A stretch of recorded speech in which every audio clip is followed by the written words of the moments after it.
제가 두 가지 버전의 프레젠테이션을 준비를 해왔습니다. 한 가지는 이제 최상의 것과 하나는 최악의 것인데요. 일단 뭐 최상의 것을 이제 먼저 보여드리고, 그래도 시간이 좀 남으면 그 최악의 것을 좀 보여드리도록 그렇게 하겠습니다. 시작하겠습니다. 제 발표는 탄소 중립과 에너지 믹스인데요. 자세한 거는 저기 자료집에 다 나와 있으니까요. 그걸로 가름하고 마치겠습니다. 이렇게 해야지 이제 최상이 이제 되는 거고요. 제가 오늘 드릴 말씀이 맞습니다. 이제 시작을 해보겠습니다. 요즘 그 에너지 안보 탄소 중립 사실 마지막에 하다 보니까 참 이게 난감합니다. 다 이야기하셔가지고요. 이야기할 게 없어요. 그리고 더 최악은요. 이야기하신 걸 이야기하는데 더 이야기를 못하는데 시간을 넘겨요. 그런 게 최악인데 정말 걱정이네요. 여기 보시면 오전에도 이야기가 됐는데요. 가스 가격 오른 게요. 우크라이나 침공해서 오른 것 이전에 이미 많이 다 올라 있었어요. 올라 있었던 게 저게 잘 아시다시피 풍력 때문이죠. 유럽의 풍력 발전을 늘렸고 거기에 의존을 조금씩 중심을 주고 있는데 그 중심에 축이 빠져버린 거죠. 바람이 덜 불어버린 거예요. 작년 가을에. 그러다 보니까 가스를 더 쓰게 되고 에너지 시장이라는 게 1, 2%만 수급만 차이가 나버려도 부르는 게 값이 되어버립니다. 왜냐? 말씀하셨지만은 전기요금 오늘 당장 저녁에 이 방에 불을 끌 텐데요. 불을 안 끌려면 요금 딱 2배 내시면 안 끌 수 있습니다. 어떻게 하시겠어요? 끄시겠어요? 요금 2배 내시겠어요? 2배 내죠. 천연 가스와 똑같습니다. 가격 2배 돼도 쓰겠냐? 아니면 가격 2배 됐으니까 안 쓰고 너는 참겠냐? 참을 수 있는 성질이 아니에요, 저게. 그러다 보니까 가격은 1, 2%만 수급 차이가 생겨도 그냥 막 올라갑니다. 막 올라가는 일이 결국은 재생에너지가 불러온 어떤 수급 불안정이라고 보시는 게 맞고요. 그 다음에 거기 아주 쐐기를 박아버린 게 러시아가 그걸 잠궈버리는, 수요가 증가돼서 가격이 치솟았고 공급을 그 와중에 줄여버린 게 러시아. 1차 사고와 2차 사고인 거죠. 결국은 피해자는 죽었는데 뭐 때문에 죽었냐? 둘 다죠. 앞에 게 없었으면 뒤에 것도 굉장히 약했을 거고요. 둘 다 왔기 때문에 거의 사망 직전에 이런 상황이 된 겁니다. 그래서 독일 같은 경우에는 구글에 우리 검색하면 검색어 막 순위 뜨잖아요. 그 순위 상위에 올라갔던 게 장작 이런 게 올라갑니다. 겨울을 나야 되는데 너무 비싸니까 장작 검색하고요. 폴란드, 우리가 원전 수출할 폴란드도 지금 굉장히 어려움을 겪고 있는 것 중에 하나가 사회적인 문제가 되고 있는데요. 숨을 쉴 수가 없어요. 공기가 너무 안 좋아서. 안 좋아진 원인이 뭐냐? 지금 날씨가 이렇게 약간 추워지다 보니까 쓰레기 양이 현저히 줄었습니다. 집에서 다 태워버렸어요. 아니, 오늘 밤에 추운데 석탄 없어요, 집에. 가스는 고사하고요. 재활용 분리수거하러 가방 들고 나가다가 생각을 다시 하게 되죠. 이거를 분리수거를 할 게 아니고 오늘 밤은 이걸로 놔야겠다. 태웁니다. 비닐도 태우고 온갖 생활 쓰레기를 다 태워요. 그러면 그게 어떻게 되겠습니까? 도시가 장난이 아니게 되는 거죠. 폴란드에는 그런 일도 벌어지고 있어서 가구당 한 670불 될 겁니다. 보조금을 주고 있어요. 주는 이유가 석탄 사라고. 석탄도 비싸서 못 쓰기 때문에 석탄 사라고 돈을 주는 그런 아주 비참한 상황에 지금 가 있는 게 유럽이고요. 사실 우리는 지금 겪고 있는 상황이 굉장히 위험합니다만은 일상에서 겪고 있는 위험이 전혀 없기 때문에 여기서 벌어지고 있는 일이 우리한테 똑같이 벌어졌음에도 우리는 증상이 없어요. 굉장히 위험합니다. 증상이 없으니까 병원을 못 가요. 나는 괜찮은 줄 알고. 사실은 한전 적자 마이너스 40조, 적자 40조라는 게 이게 이만저만한 일이 아니거든요. 그런데도 불구하고 아무 일이 안 벌어지기 때문에 굉장히 심각합니다.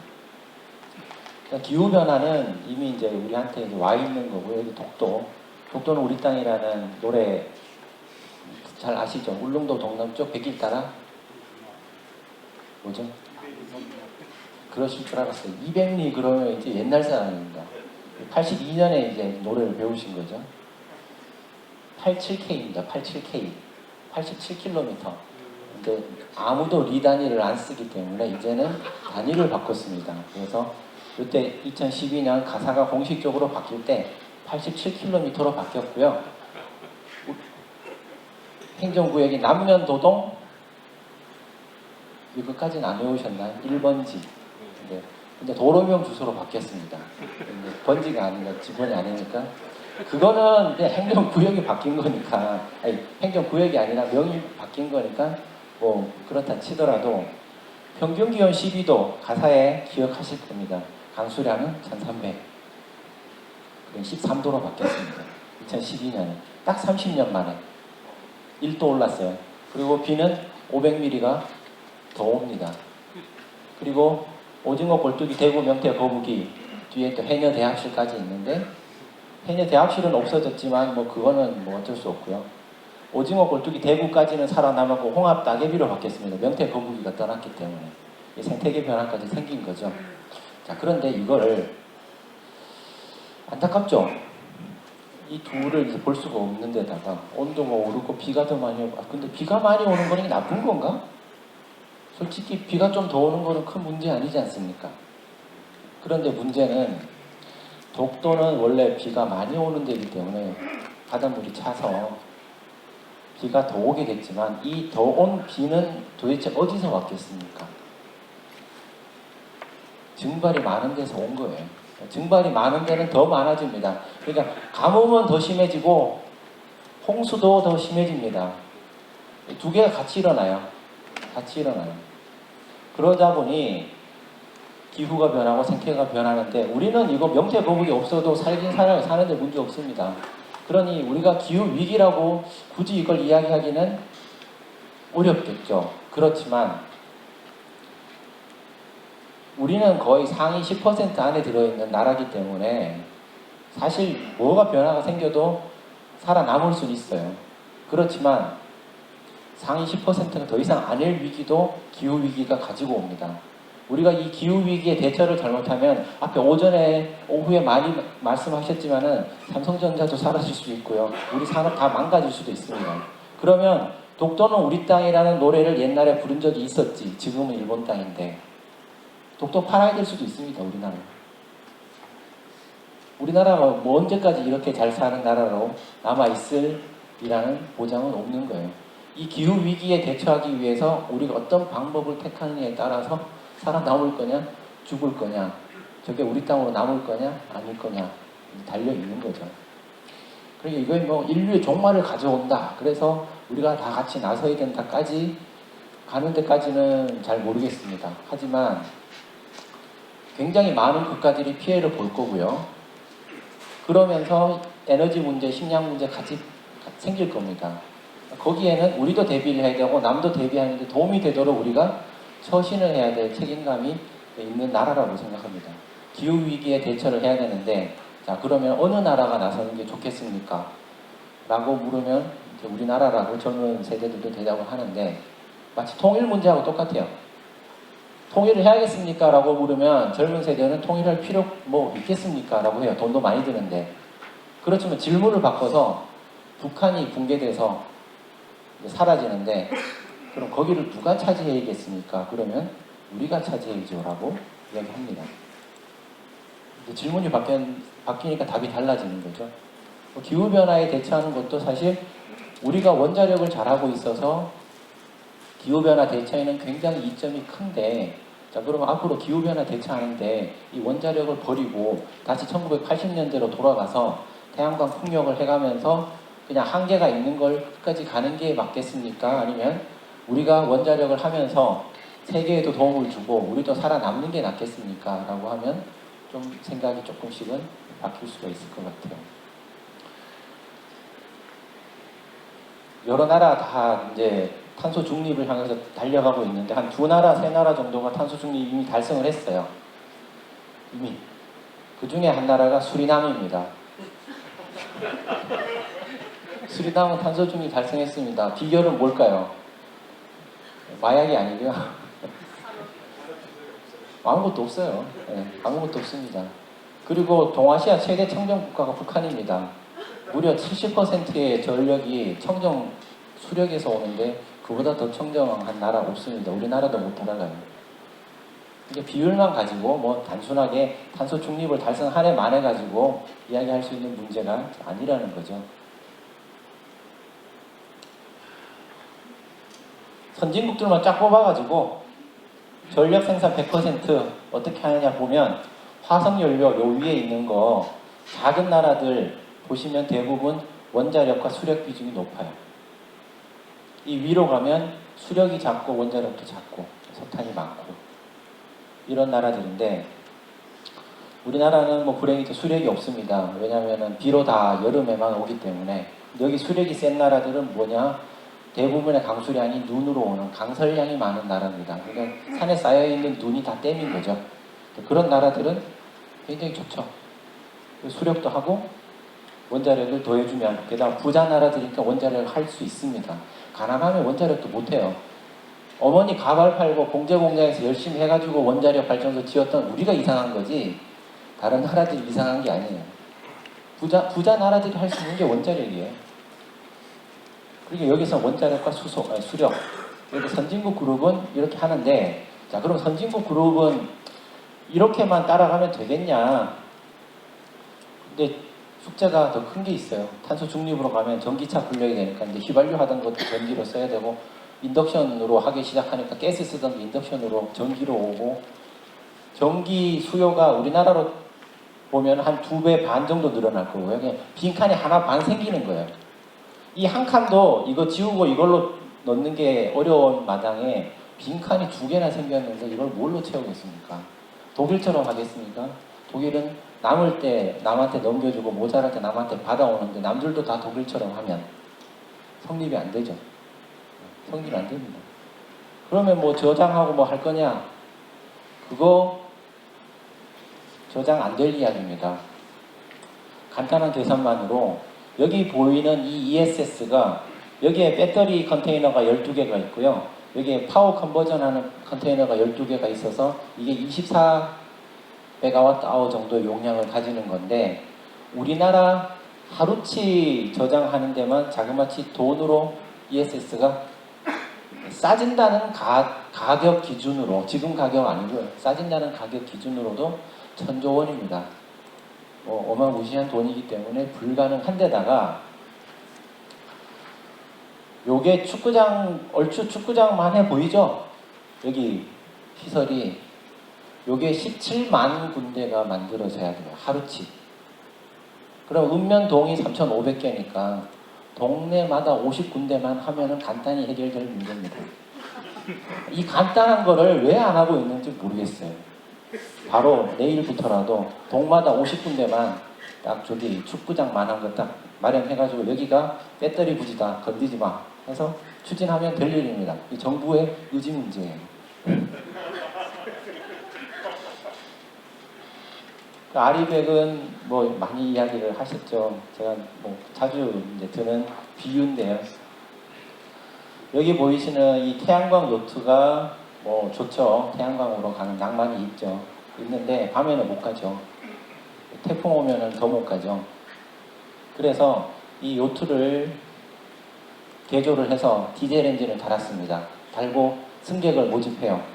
부산에서 샌프란시스코까지 태평양을 우리가 건너겠다. 태양광 가지고. 그럼 승객 10명을 태우고 건넜어요. 건넜는데 정산을 해보니까 90%를 디젤로 갔고 10%를 태양광으로 갔어요. 갔다는 얘기가 아니고 갔다라고 치면이라는 얘기입니다. 그런데 승객 한 명이 나는 태양광만으로 태평양을 건넜다라고 주장을 하고 나섭니다. 거짓말이잖아요. 근데 거짓말이 아닌 게 그 승객이 나머지 9명한테 10% 지분을 돈 주고 산 거예요.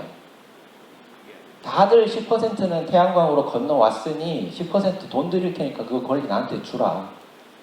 그러면 그 사람 어떻게 돼요? 태양광만으로 태평양 건넌 거죠. 거짓말은 아닙니다. 순 사기는 아니에요. 사기지만 순 사기는 아니에요. 그게 아리백입니다. 그렇게 달성하는 겁니다. 그러니 아리백은 쉽습니다. 그래서 애플도 했고 구글도 했고 마이크로소프트도 했고 이 아리백을 했어요.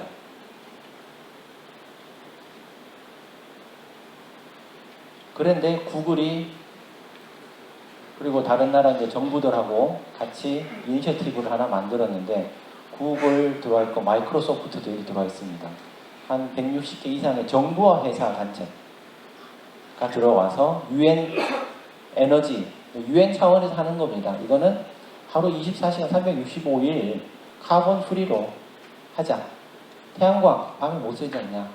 풍력, 바람 안 불면 안 되지 않냐?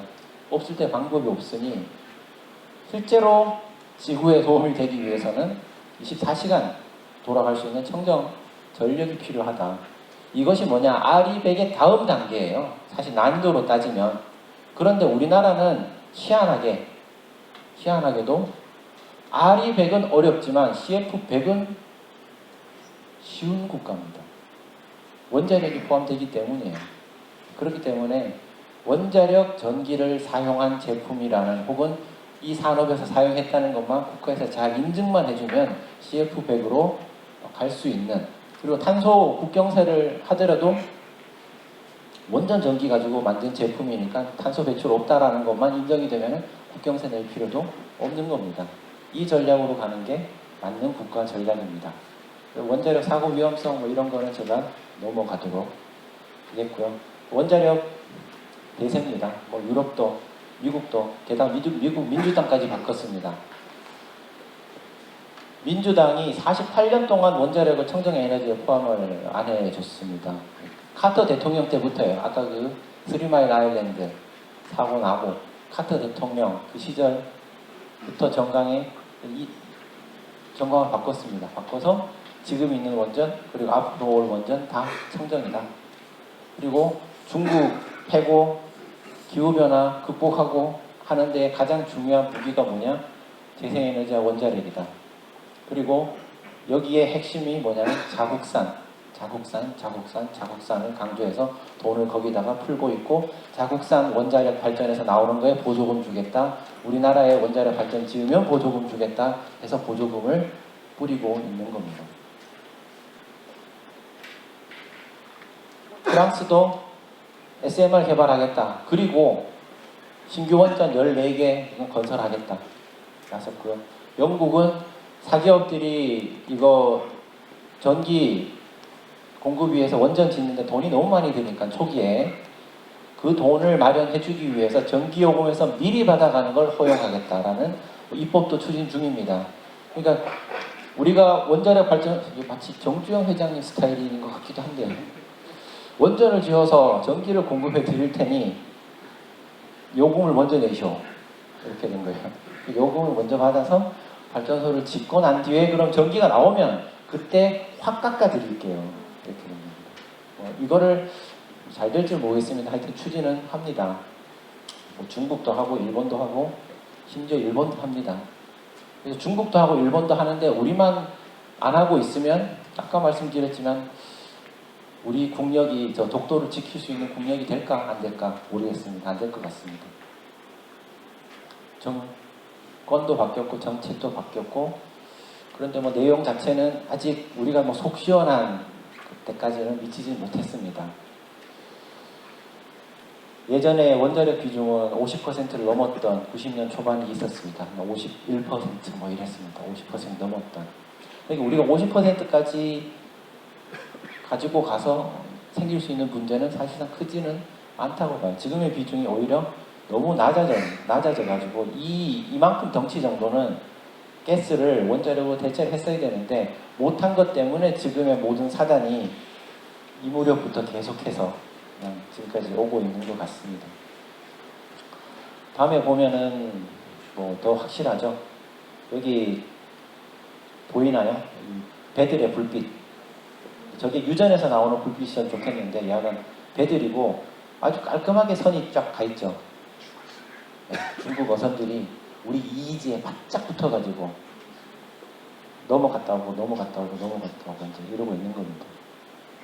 뭐 조금 있는 물고기도 이제 나눠 먹고 이제 살아야 되는 이런 입장에서 완전히 에너지 섬에서 우리가 얘네들하고 그 어느 나라가 우리가 믿을 수 있는 나라, 의지할 수 있는 나라가 있습니까?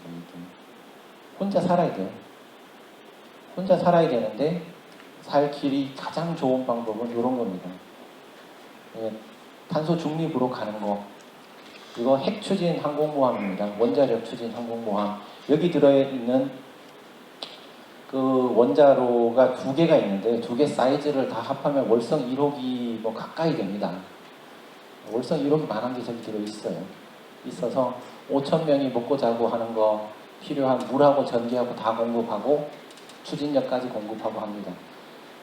단 고기하고 뭐 야채나 이런 것만 실어 날아야 되는데 왜 항공모함인데 물고기는 못 잡는지 모르겠지만 여하간 그거는 식자재는 공급을 해야 된다 그러더라고요. 우리나라가 이 항공모함이라면 우리나라를 추진할 이 추진력은 뭘로 얻어야겠느냐. 외부에서 공급 없이 20, 30년 그냥 갈 수 있는 원자력이고 거기에 우리가 도움을 받는다면 도움이 될지는 안 될지 모르겠으니까 갑판에 태양광을 좀 갈아봅시다. 비행기 내리지 말라 그러고 모르겠어요. 그래서 재생에너지하고 원자력은 마지막 슬라이드일 것 같은데 따로 또 같이 가야 될 존재인 것 같습니다. 화석연료를 안 써야 되고 아마 못 쓰게 될 겁니다. 그러면 쓸 수 있는 거는 태양광, 풍력, 거기다가 원자력 이 정도 옵션밖에는 남지 않고요. 그거 마치 화성에 가서 사는 것과 똑같은데 지금 화성에서 돌아다니고 있는 로버들이 있어요. 돌아다니는 차들. 로버들 종류가 두 가지입니다. 태양광 로버하고 원자력 로버 두 가지인데 오퍼튜니티라는 태양광 로버가 화성에서 돌아다녔고 큐리오시티라는 원자력 로버가 화성에서 돌아다녔는데 2016년인가에 한번 모래폭풍이 심하게 왔던 적이 있어요. 그런데 태양광 로버가 그때 죽었습니다.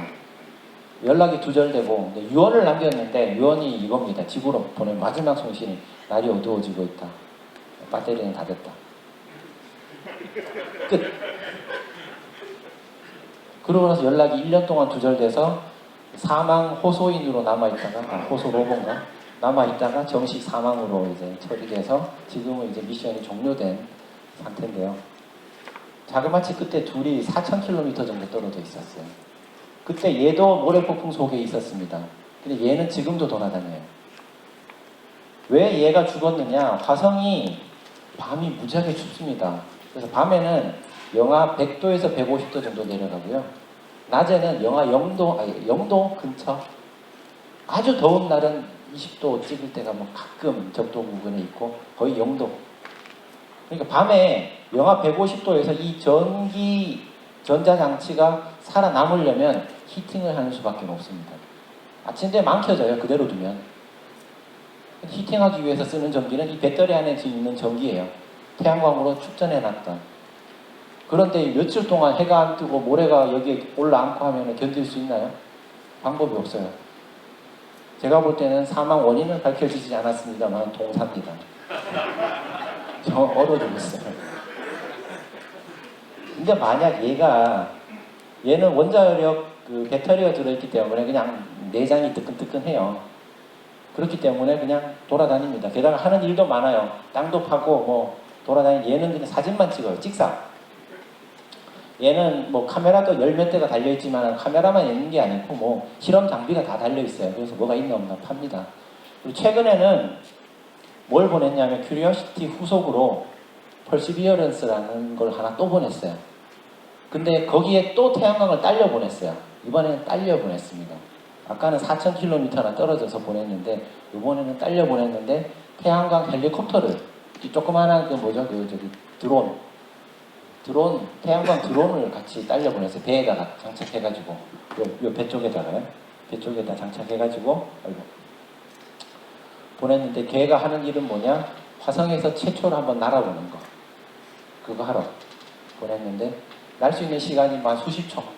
하루 쫙 충전했다가 가득 했다가 딱 날고 내려요. 내리는데 얘네들이 그 퍼시비어런스가 착륙한 위치가 약간의 뭐 돌들이 조금 있는 데라서 어떻게 했냐면 얘가 얘를 데리고 평평한 데로 이동해 줬어요. 이동한 다음에 아주 매끈한 땅에다가 태양광 드론을 내려놓고 자 조금 물러서가지고 이제 날아봐 한 거죠. 이 지구에서는 교신을 해줄 수가 없습니다. 왜냐하면 전파가 왔다 가는 데만 해도 십수분 걸려요. 그러니까 뭐 컨트롤 한다는 게 불가능. 걔네들끼리 알아서 해야 돼요. 둘이 알아서 해야 되는데 성공적으로 날았고 상징적으로 걔 그 저기 뭐죠?